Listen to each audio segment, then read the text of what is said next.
Our vision is to be the cleanest tannery in the world, and we have for the past 3 decades been working with the environmental aspects of the tanning process.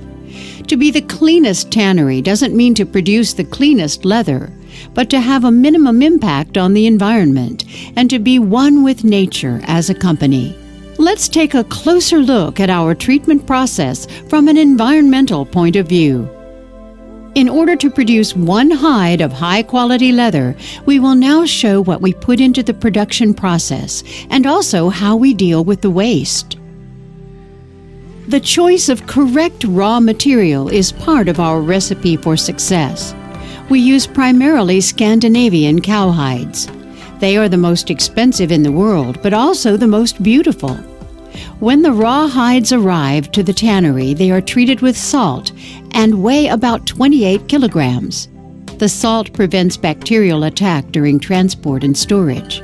The size of 1 hide is approximately 5 square meters.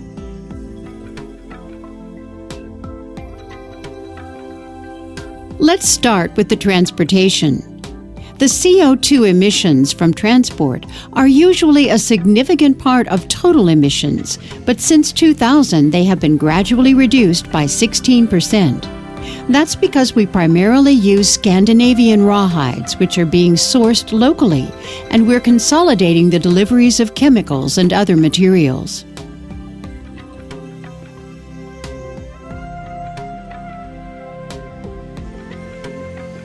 Today, we have 2 main tanning methods: chrome tanning and chrome-free synthetic tanning.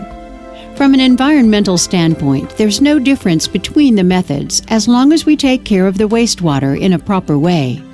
Both methods could be devastating if not taken care of properly.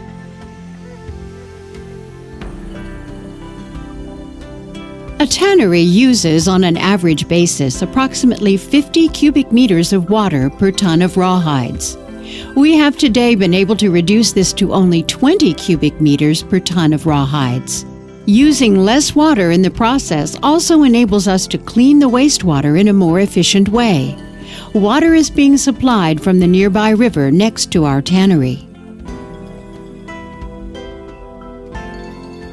Through planning and restructure, Elmo has, during the past 5 years, reduced the energy consumption by 11%, from 9.52 megawatt hours down to 8.54 megawatt hours per 1,000 square meters of leather.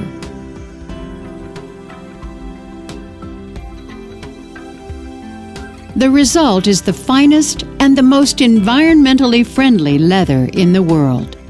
The weight has been reduced to 4.05 kilograms. Let's take a closer look at what happened to the rest of the original hide. The hair, which has been removed in the liming process, is being distributed to local farmers and used as an environmentally friendly fertilizer. Compared to artificial fertilizers, this also causes less nitrogen emissions in the groundwater.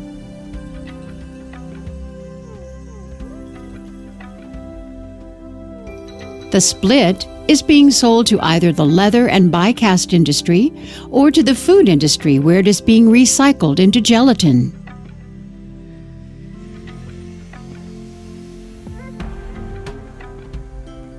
Leather rests and leather shavings and trimmings are being sold to local energy-producing companies, where the untanned leather rests are recycled into gas and tanned rests are being burnt to produce energy.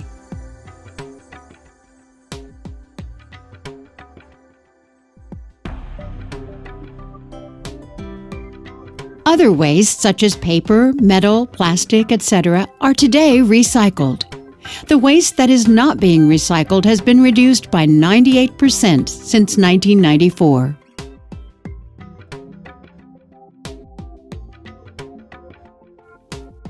At Elmo, we use only water-based solutions in the finish. With improved technology, the emissions of volatile organic compounds in the air has decreased by 50% since 1999. The emissions today are only a tenth of the limit given by the European VOC directive.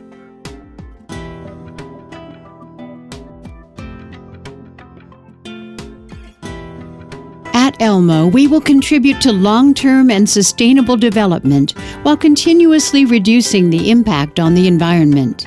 In 2004, we invested in a new water cleaning facility using an innovative system for nitrogen removal.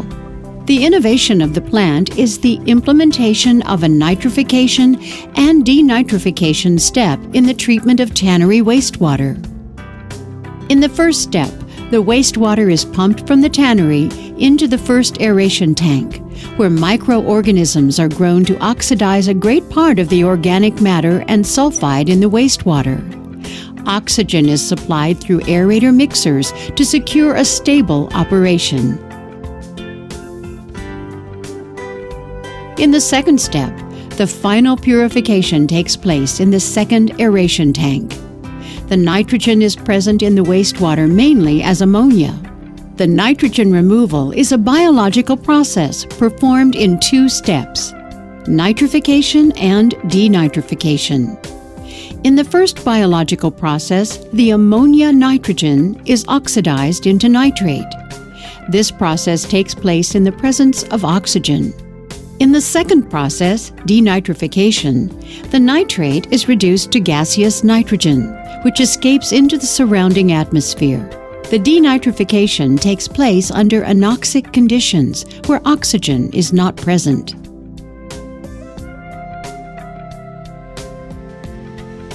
After further filtering, the wastewater is released back to the river and is in many aspects cleaner than before. The wastewater is checked for more than 40 chemical substances before leaving the cleaning facility. LIFE is the EU's financial instrument supporting environmental and nature conservation projects throughout the EU, as well as in some candidate, acceding, and neighboring countries. In 2007, Elmo received an award for being one of the 22 best environmental projects throughout Europe in all categories. We will not be satisfied until our wastewater can be served as drinking water.